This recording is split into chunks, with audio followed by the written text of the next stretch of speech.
Good morning, all of you.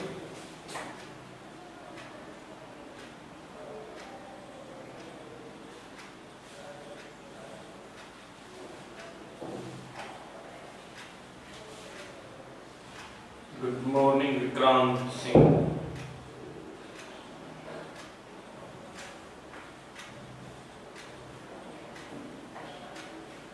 Muskan, good morning.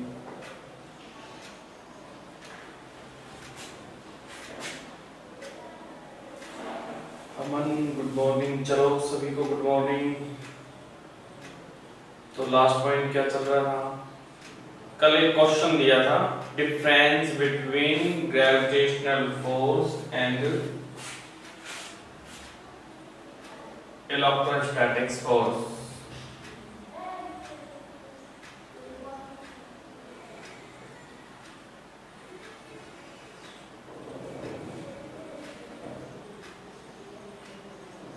हो गया? Difference वाला दिया था मैंने। Good morning Himanshi. चलो बताइए, हो गया क्या? वॉइस क्लियर नहीं आ रही? मुस्कान, वॉइस आ जाएगी क्लियर। आपके नेटवर्क इश्यू बाकी आ जाएगी। फर्स्ट डिफरेंस क्या था? फर्स्ट डिफरेंस ग्रेविटेशनल और इलेक्ट्रोस्टैटिक्स, इलेक्ट्रिक फोर्स।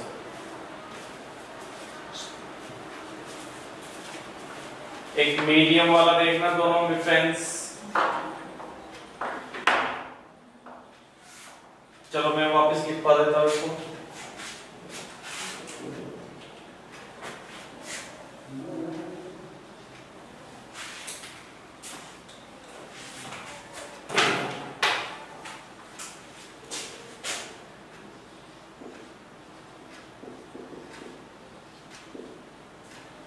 इधर लिख लो ग्रेविटेशनल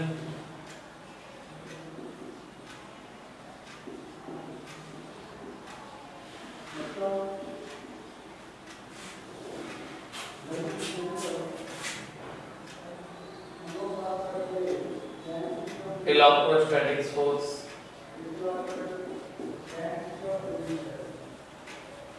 ठीक है, पहला डिफरेंस क्या था? देखिए, ग्रेविटेशनल फोर्स का नेचर ओनली अट्रैक्शन नेचर था, बट इलेक्ट्रोस्टैटिक्स फोर्स का नेचर क्या था? अट्रैक्शन भी था और रिपल्सन भी था। लाइक चार्ज प्लस प्लस या माइनस माइनस दोनों क्या करते थे? Repel, same charge. और डिफरेंट चार्ज, एक प्लस दूसरा माइनस, क्या करते थे? अट्रैक्ट। मतलब अट्रैक्शन भी हो सकता है, रिपल्सन भी हो सकता है। इसके अंदर कौन सा नेचर होगा? इसके अंदर ओनली अट्रैक्शन नेचर होगा, अट्रैक्शन नेचर। तो first point, nature of force always attractive,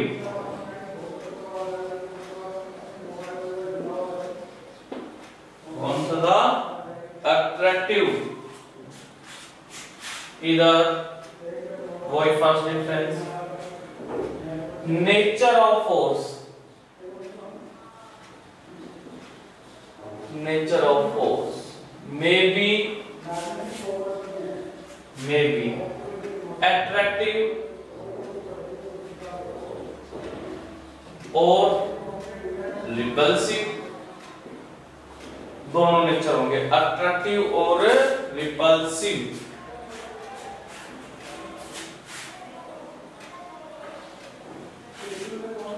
gravitational force medium वाला, ये मीडियम पे डिपेंड नहीं करता, ये मीडियम पे क्या करता था? डिपेंड।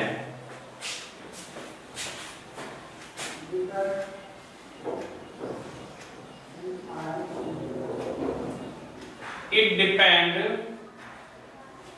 on it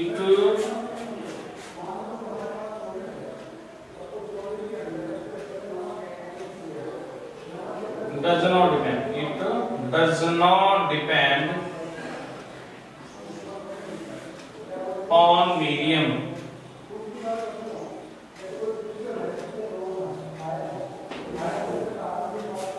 और ये क्या करता है, it depend on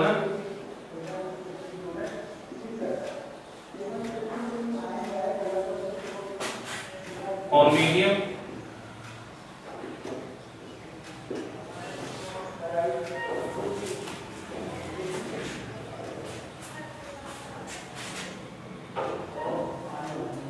थर्ड, इसकी रेंज क्या है, हाई, इसकी रेंज क्या है, लो.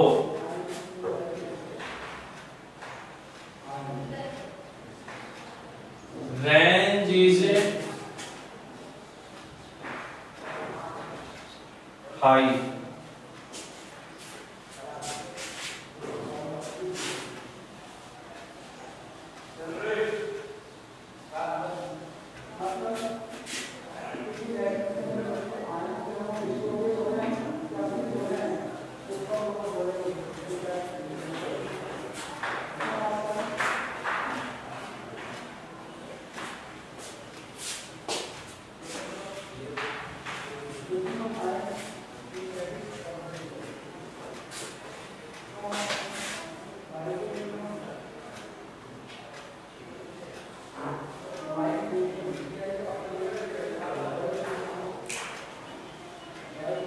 ओके, ये डिफरेंस थे.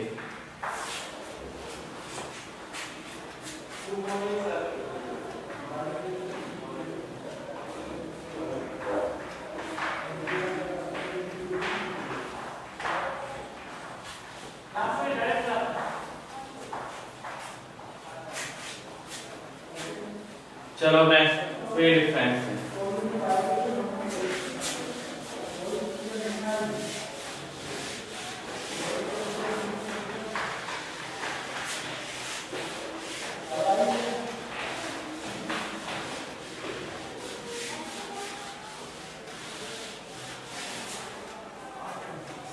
नेक्स्ट हेडिंग डाल लीजिए, magnetic force.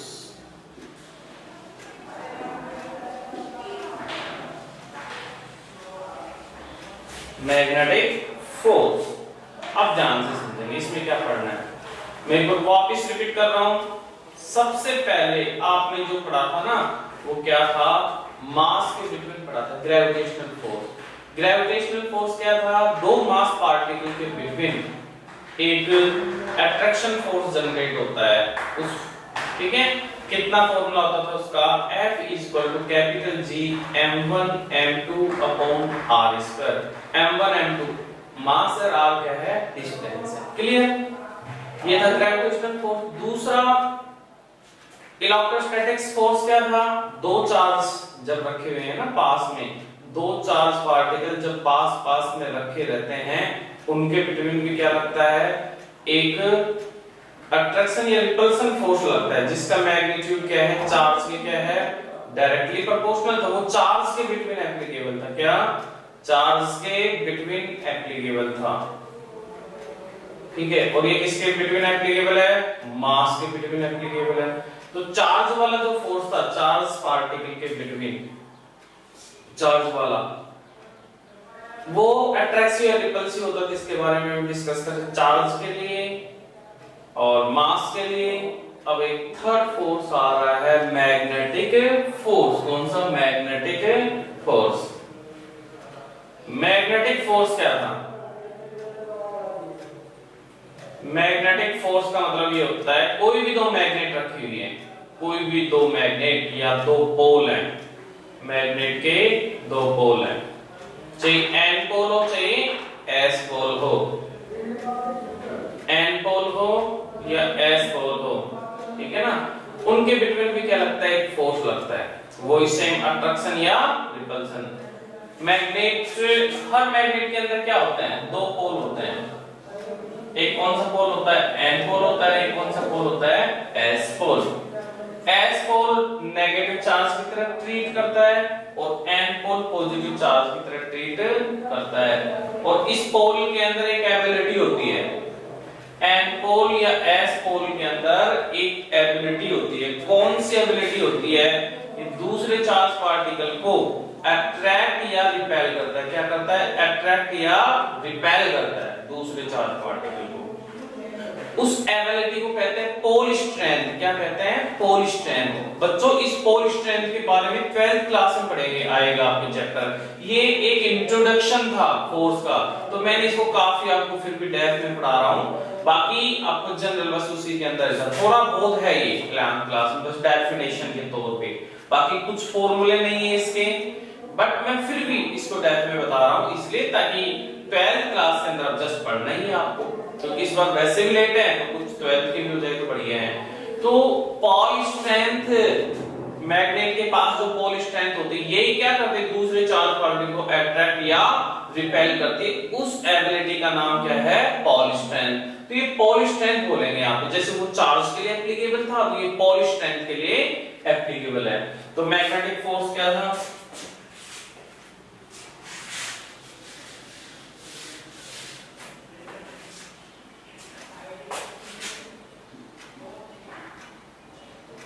magnitude of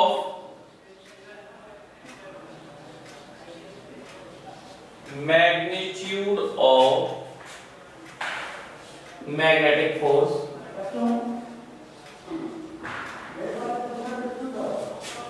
is directly proportional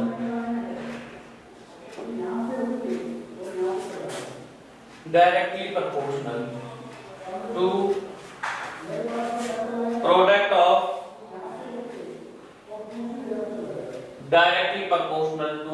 product of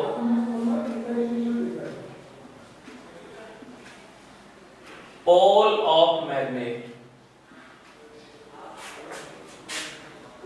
pole of magnet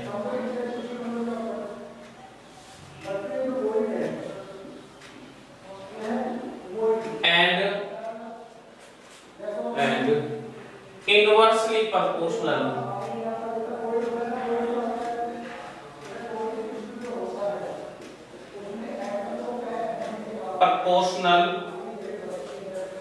inversely proportional to square of distance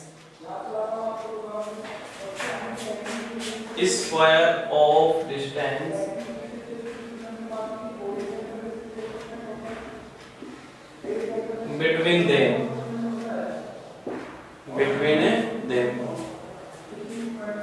square of distance between them। ये दो पोल है मैग्नेट के, एक M1 ये M2, ये R डिस्टेंस क्या है? R distance at proportional M1 M2 inversely proportional square by equation first and equation second। M1 M2 upon R square। तो कांस्टेंट लेंगे यहाँ पे K डैश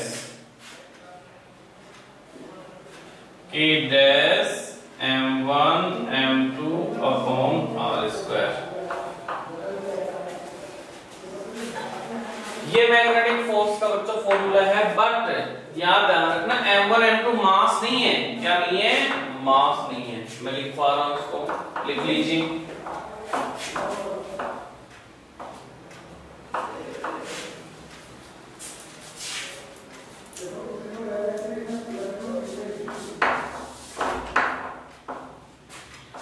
सबसे पहले बच्चों M1 और M2 क्या है? मास नहीं, क्या है? Pole strength of magnet. Magnet की क्या है ये? Pole strength. पोल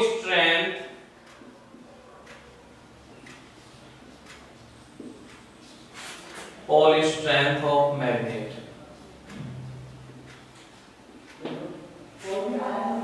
R क्या है? डिस्टेंस बिटवीन पोल।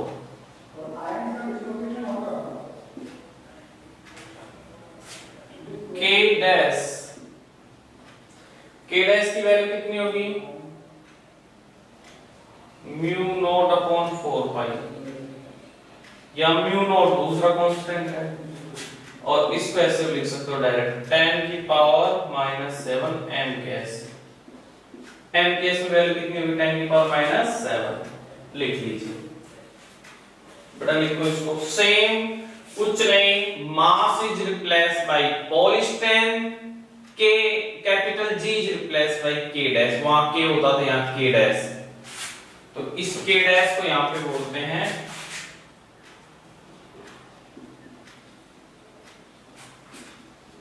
मैग्नेटिक कांस्टेंट, लिख लीजिए बच्चों।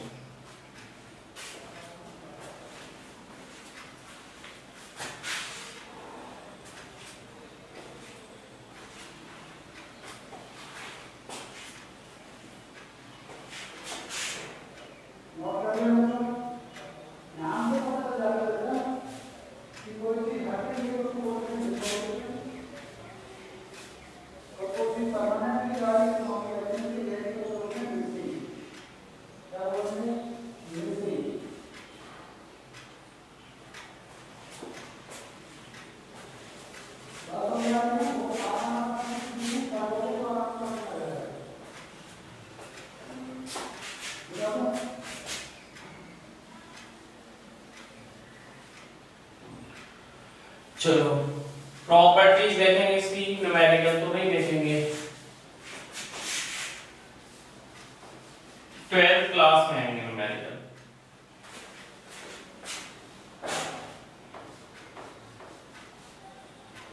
प्रॉपर्टीज देखेंगे,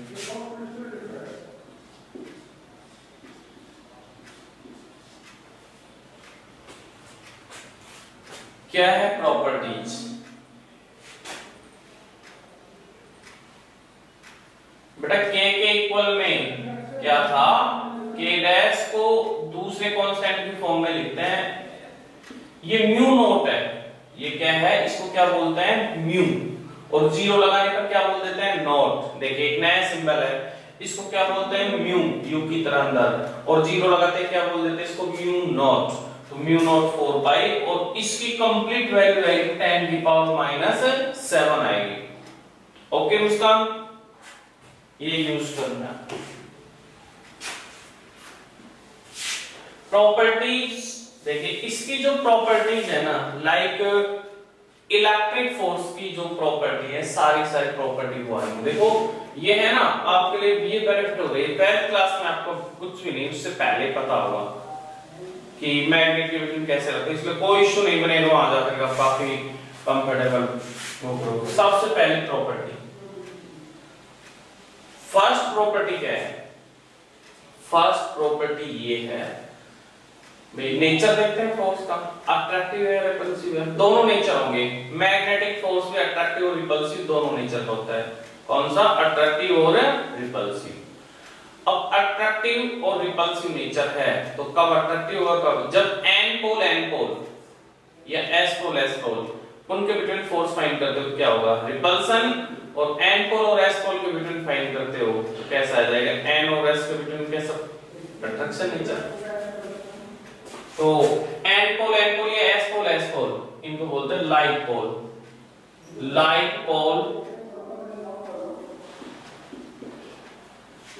पोल repel to each other,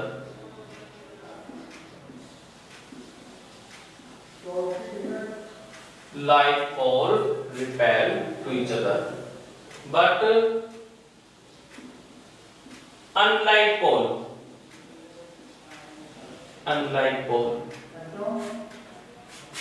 attract to each other,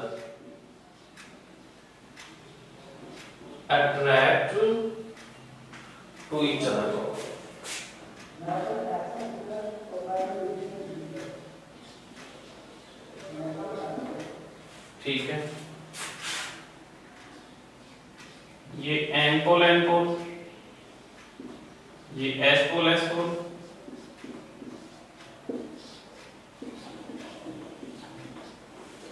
n या ss N या SS।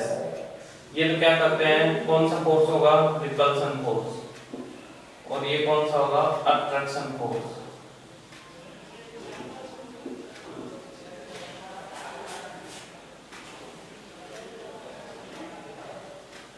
ओके,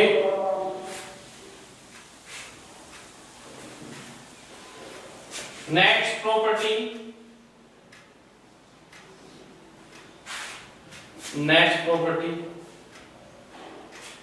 ये डिपेंड मीडियम पे करता है। It depend on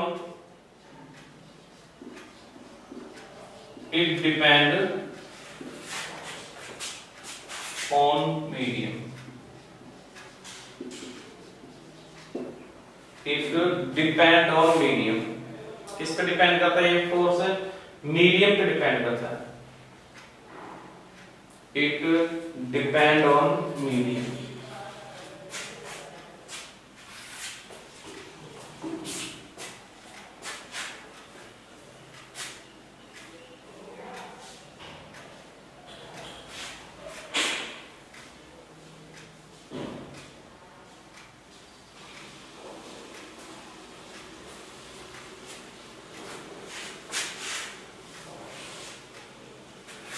It depends on medium.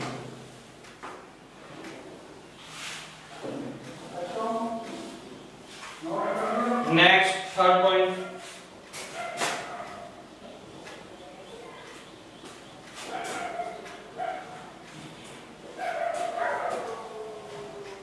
Medium पे डिपेंड करता है, रिपल्सिव अट्रैक्टिव होता है, और रेंज, इसकी रेंज हाई नहीं है, इसकी रेंज क्या है, हाई नहीं। It is a low range force. Range बहुत ज्यादा नहीं, ऐसे नहीं एक मैग्नेट और दोनों मैग्नेट के बिटवीन 20-30 मीटर का डिफरेंस है, नहीं, पास में काफी कम डिस्टेंस अवेलेबल होती है। लास्ट प्रॉपर्टी, नेचर मीन्स ये conservative. It is a conservative force, conservative या सेंट्रल फोर्स। कौन सा, सेंट्रल, कंजर्वेटिव या सेंट्रल।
नेक्स्ट अब देखते हैं आगे।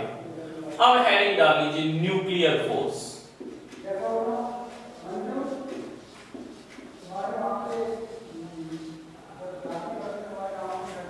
न्यूक्लियर फोर्स,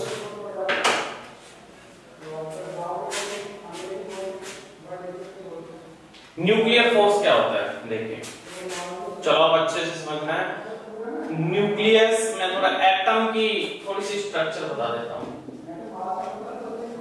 एटम की स्ट्रक्चर देखिए, ये न्यूक्लियस है, इसमें क्या है, प्रोटॉन प्रोटॉन प्रोटॉन प्रोटॉन, और ये इलेक्ट्रॉन है। ये क्या कर रहा है,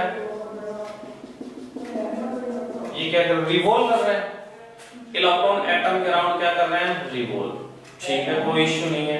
इलेक्ट्रॉन का चार्ज, इलेक्ट्रॉन न्यूक्लियस में रहते हैं, न्यूक्लियस के अराउंड क्या करते हैं, रिवॉल्व करते हैं। किसी एटम में जितने प्रोटॉन होते हैं आइसोलेटेड फॉर्म में, उसमें उतने इलेक्ट्रॉन और उतने क्या होते हैं, प्रोटॉन होते हैं। न्यूट्रॉन का चार्ज क्या होता है, 0। न्यूट्रॉन का चार्ज कितना होता है, 0। इसे न्यूट्रॉन के ऊपर फोर्स नहीं लगता है, न्यूट्रॉन के ऊपर फोर्स है, इलेक्ट्रिक फोर्स है नहीं लगता, क्योंकि उसका चार्ज क्या है, 0।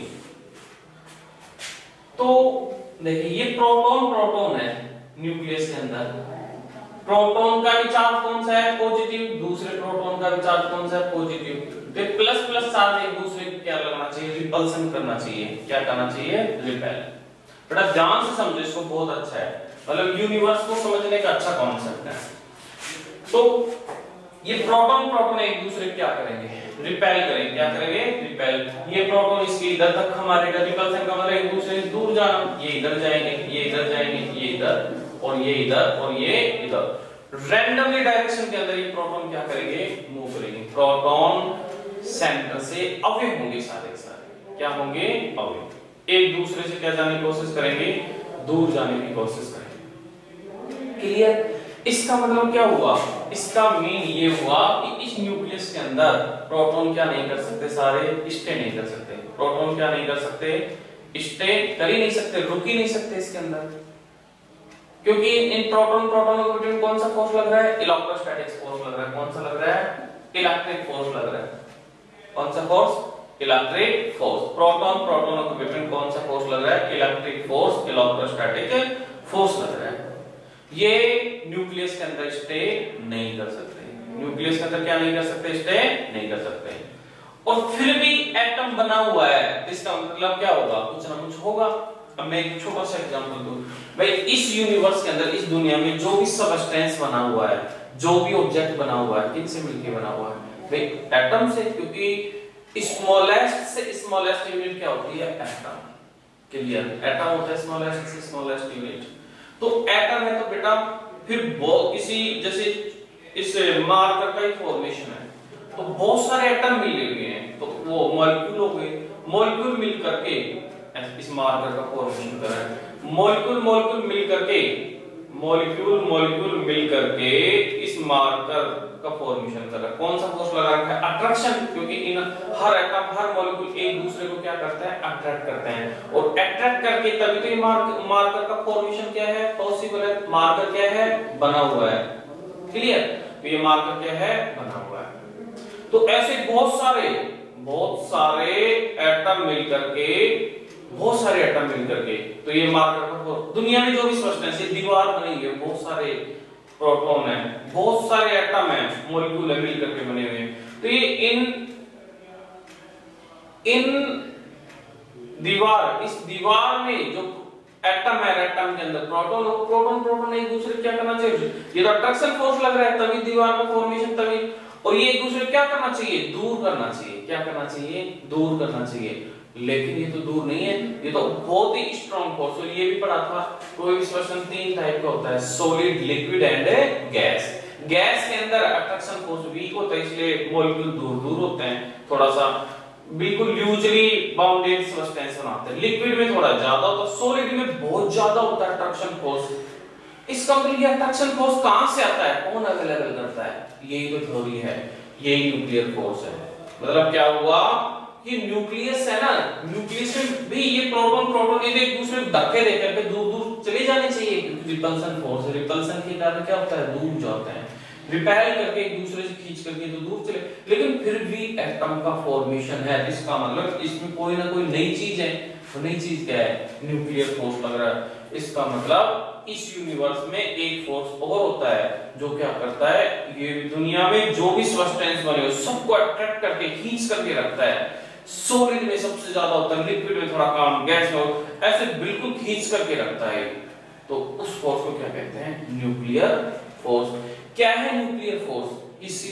की। अब एटम के लिए पढ़ लेते हैं, तो एटम के लिए पढ़ लिए तो सबस्टेंस के लिए तो अपने आप ही हो जाएगा।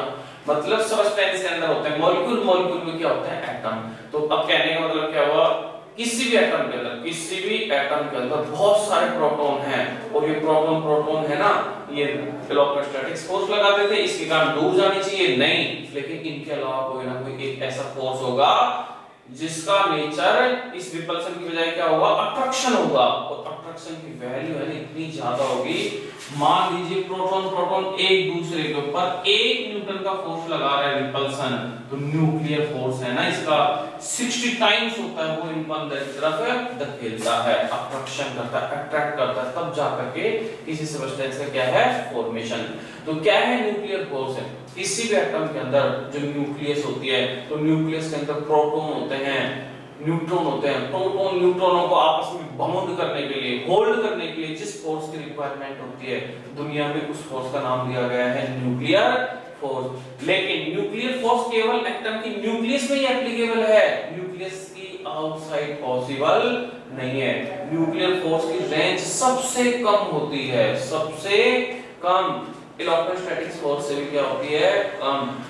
न्यूक्लियस के अंदर इलेक्ट्रोस्टैटिक फोर्स एप्लीकेबल नहीं है, न्यूक्लियस के अंदर तो केवल न्यूक्लियर फोर्स ही एप्लीकेबल है। क्या है न्यूक्लियर फोर्स, कि किसी भी एटम की न्यूक्लियस के अंदर प्रोटॉन प्रोटॉनों को होल्ड करने के लिए जिस फोर्स की रिक्वायरमेंट होती है उसको क्या कहते हैं, न्यूक्लियर फोर्स।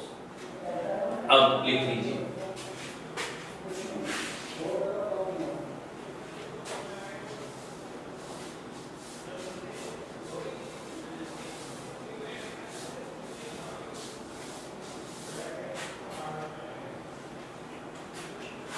क्या है nuclear force.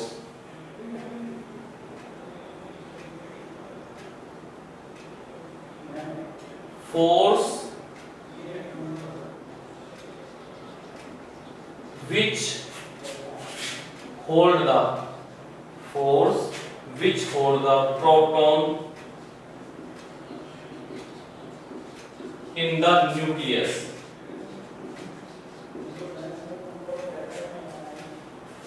force which hold proton in the nucleus of atom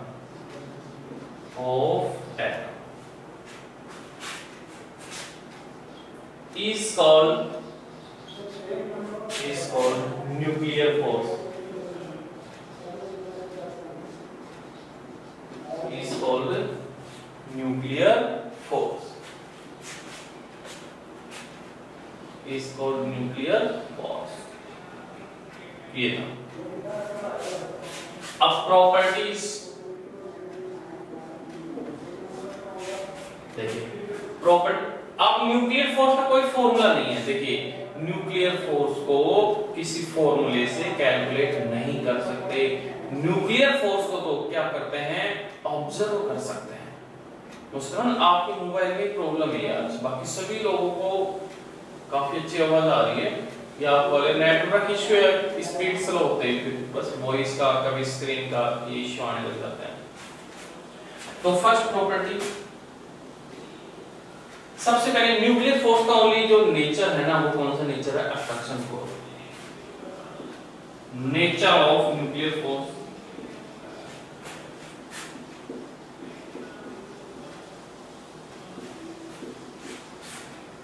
is attraction.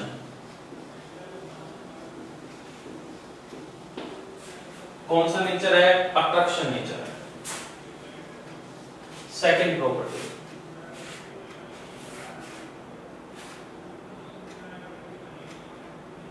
Nature of nuclear force is attraction. Okay, next property है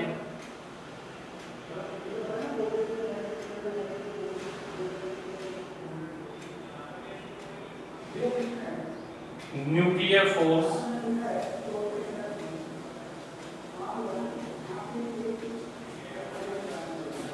(16 times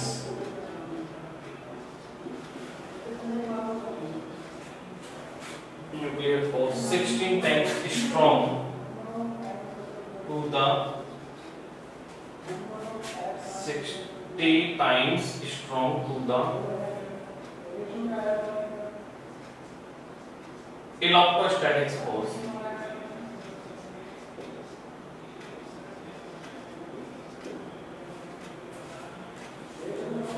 third property,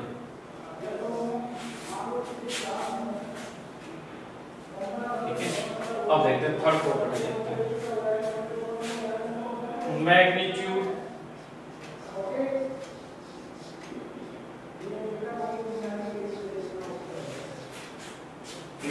of nuclear force,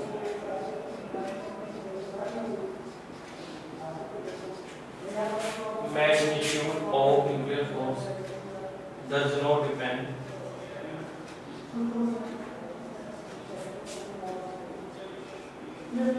on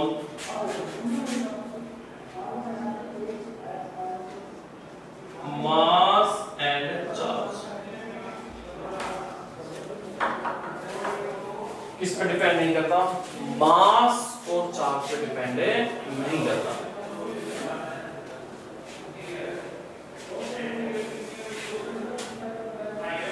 देखिए, proton proton, neutron neutron, proton, लिख लीजिए। इनमें same force लगेगा। क्या लगेगा? Same force. आपके question आता है रेशियो, सेम फोर्स है, मतलब प्रोटॉन प्रोटॉन, न्यूट्रॉन न्यूट्रॉन और प्रोटॉन न्यूट्रॉन, फोर्स की वैल्यू क्या है? Equal.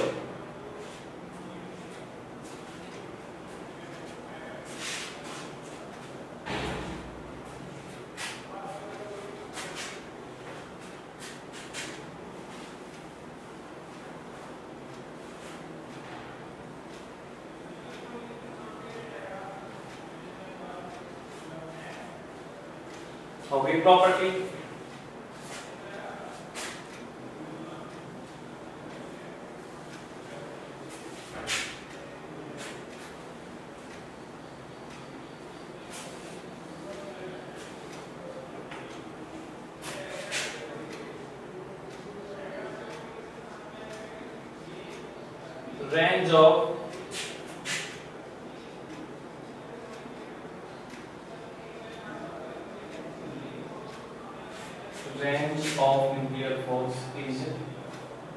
range of nuclear force is 10⁻⁻14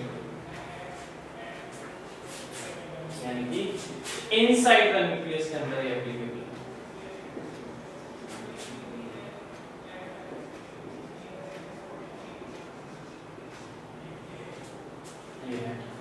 ये प्रॉपर्टी थी लॉस प्रोडक्ट।